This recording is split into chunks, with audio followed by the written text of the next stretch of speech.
11th our जो है वो न्यूज़ को सर्कुलेट किया गया कि कोई बहुत बड़ा क्यों सऊदी अरब को जो है ये ज़रूरत पड़ी। आज से कबल कभी भी ऐसा नहीं हुआ, मगर अचानक ये मामला सामने आया। और फिर बिस्मिल्लाहिर्रहमानिर्रहीम, अस्सलाम वालेकुम नाज़रीन, आप देख रहे हैं अनोखा अंदाज। मैं आपका हो जमाल सिद्दीकी, उम्मीद करता हूँ आप खुश व खुर्रम होंगे। नाज़रीन किराम, मशरिक़ वुस्ता हो या फिर मिडल ईस्ट के वो ममालिक जो इसराइल से डर रहे हैं, और अब एक कल रात होने वाला एक बड़ा इवेंट जिसने सबको सकते में डाल दिया है। मोहम्मद बिन सलमान, शहबाज शरीफ और field marshal general Asim Munir, इनकी तरफ से आने वाली खबर ने पूरी दुनिया को हैरत में डाल दिया है और एक पैक्ट साइन किया गया है। आखिर इसकी क्या वजूहत थी, क्यों सऊदी अरब को जो है ये ज़रूरत पड़ी। आज से कबल कभी भी ऐसा नहीं हुआ। 11th आवर जो है वो न्यूज़ को सर्कुलेट किया गया कि कोई बहुत बड़ा जो है वो पैक्ट हो सकता है और सिक्योरिटी की जिम्मेदारियां जो हैं वो पाकिस्तान के कंधों पर आ सकती हैं। नाज़रीन किराम, हकीकत क्या है, क्या मामलात हैं, क्या वाकई सऊदी अरब के ऊपर क्या हमलों की पेशगोई है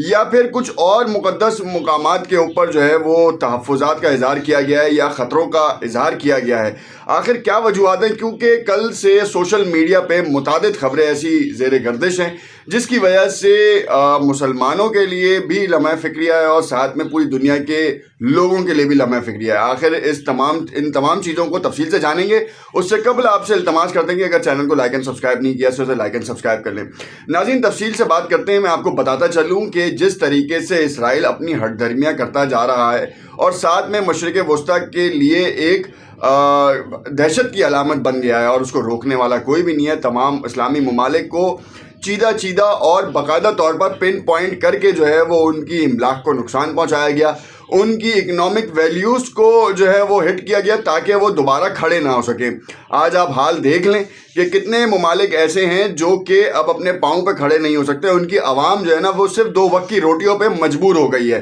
खैर, दूसरी जानिब अगर हम देखते हैं तो मिडल ईस्ट की जो कंट्रीज़ हैं उनका जो इस वक्त लाइफ स्टाइल है वो सबके सामने है। जिस तरीके से पैसों का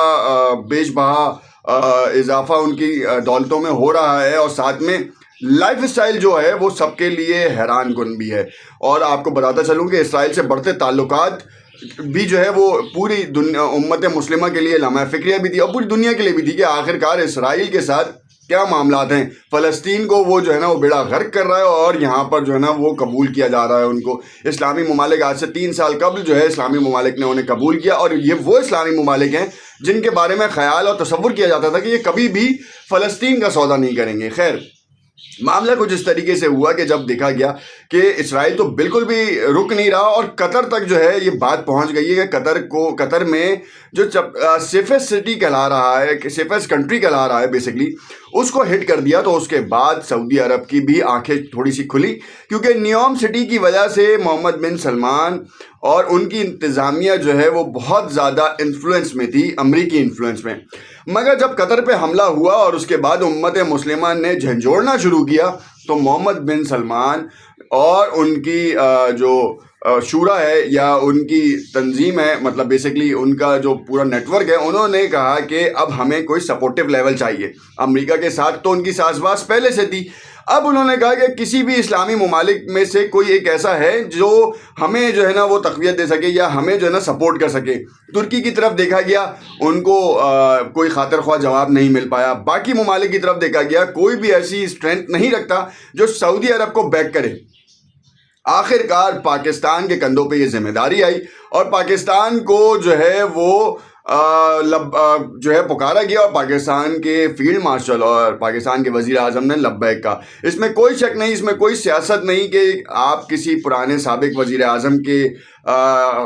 जो है वो हिमायती हैं या फिर आप जो है वो हालिया वज़ीर आज़म के हिमायती हैं। मगर आप ये देखेंगे स्ट्रेटेजिकली पाकिस्तान की अहमियत आज रिकग्नाइज़ हो रही है और स्ट्रेटेजिकली पाकिस्तान के उस न्यूक्लियर प्रोग्राम की जो अहमियत है ना वो आज रिकग्नाइज़ हो रही है। जो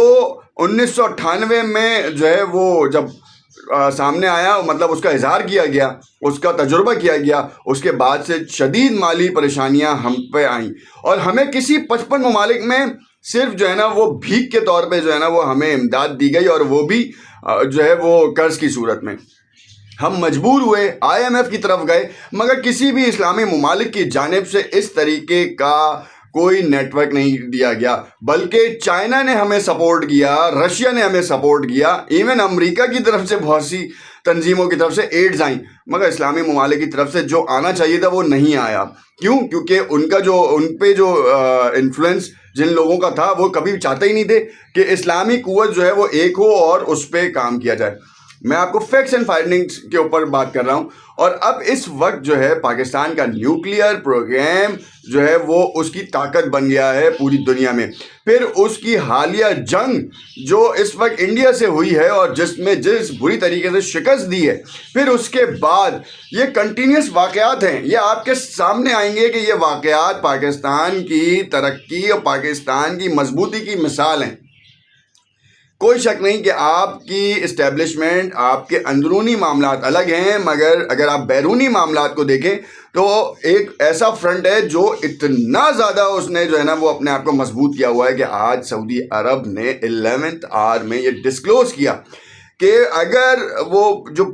ایگریمنٹ ہے، وہ ایگریمنٹ یہ ہے کہ سعودیہ پہ کوئی حملہ ہوگا تو وہ پاکستان پہ تصور کیا جائے گا، جبکہ پاکستانی عوام میں تو یہ پہلی بات ریکگنائز ہے کہ ہم تو سعودیہ کو اپنا بڑا بھائی سمجھتے ہیں، مگر سعودیہ ہمیں کبھی کبھی ایسے ڈچ کرتا ہے کہ جس کی کوئی حد نہیں۔ وہی محمد بن سلمان تھے جو آج سے چند سال قبل جو ہے پاکستان کا انہوں نے دورہ کیا اور $10 ارب کی سرمایہ کاری کا انہوں نے یقین دلایا، مگر ہمارے پڑوسی ملک جا کر انہوں نے $100 ارب کی سرمایہ کاری کا یقین دلایا انہیں، اور اس پہ امپلیمنٹیشن بھی ہوئی، جس پہ ہمارے لوگوں نے شکوہ کیا،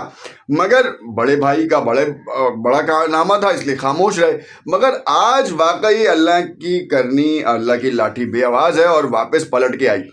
اب فیلڈ مارشل اور شہباز شریف یہ دونوں گئے اور انہوں نے جو ہے نا وہ سائن کیا، اور باقاعدہ طور پر اب پوری دنیا میں یہ تہلکہ مچا ہوا ہے۔ کل رات سے اس وقت 12 گھنٹے سے اوپر ہو چکے ہیں، اور کل رات سے ٹویٹر ہو، سوشل میڈیا ہو اور انڈین نیوز چینل ہو، آپ دیکھیں تباہیاں مچائی ہوئی ہیں، اور یہ ایک خطرے کی وجہ سے جو ہے نا یہ اسٹیپ لیا گیا، اور پاکستان کی پوری فوج، کیا پاکستان کی تو آبادی جو ہے نا وہ سعودیہ کو بچانے کے لیے تیار ہے، کیونکہ ہمارے مقام مقدسہ ہیں، اور پوری دنیا کے مسلمانوں کا یہ جو ہے عہد ہے کہ اگر اس میں کوئی غلطی سے کسی نے سوچا بھی تو اینٹ سے اینٹ بجا دی جائے گی۔ دیکھنا یہ ہے کہ مزید اسلامی ممالک جو اسرائیل کی گود میں بیٹھ کے جو ہے نا وہ فیڈر پی رہے ہیں، وہ آخر کب جاگیں گے۔ اصل مسئلہ ان ممالک کا ہے، کیونکہ ان ممالک نے اسرائیل کو تقویت دی ہے ایشیا میں پینیٹریشن کی، ورنہ اسرائیل کے پاس اتنی کیپیسٹی نہیں تھی، اسرائیل کے پاس وہ وسائل نہیں تھے، اسرائیل کے پاس جو ہے وہ ٹیکنالوجی کا وہ جو ہے وہ ذخیرہ نہیں تھا۔ پہلے انڈیا نے دیا، دیکھیں ایسی مار ماری ہے کہ اس کے ڈرون کی ٹیکنالوجی کا بیڑا غرق کر دیا، اس کے ڈرونز کو جو ہے اس کی ڈیکوڈ کر دیا گیا۔ اس کے بعد اسرائیل نے اپنا پورا ڈرون کا انٹرفیس چینج کر دیا ہے، کیونکہ اس کی ٹیکنالوجی کمپرومائز ہو گئی، اور اس کا سارا سہرا انڈیا کے ناقص فوجی اہلکاروں کے اوپر گیا۔ یہ بات تو سب کے سامنے کھل گئی ہے، اور یہ بات سب بہت اچھی طریقے سے جانتے ہیں کہ پاکستانی شاہینوں نے کس طریقے کا دبدبہ جو ہے وہ حاصل کیا ہے اور کس طریقے کی دہشت مچائی ہے۔ اس وقت پوری دنیا میں پاکستانی شاہینوں کے جو ہے وہ چرچے ہیں، اور آپ دیکھیں کہ پوری دنیا میں اس وقت میں جب سے یہ جنگ ہوئی اور اس کے بعد سے جو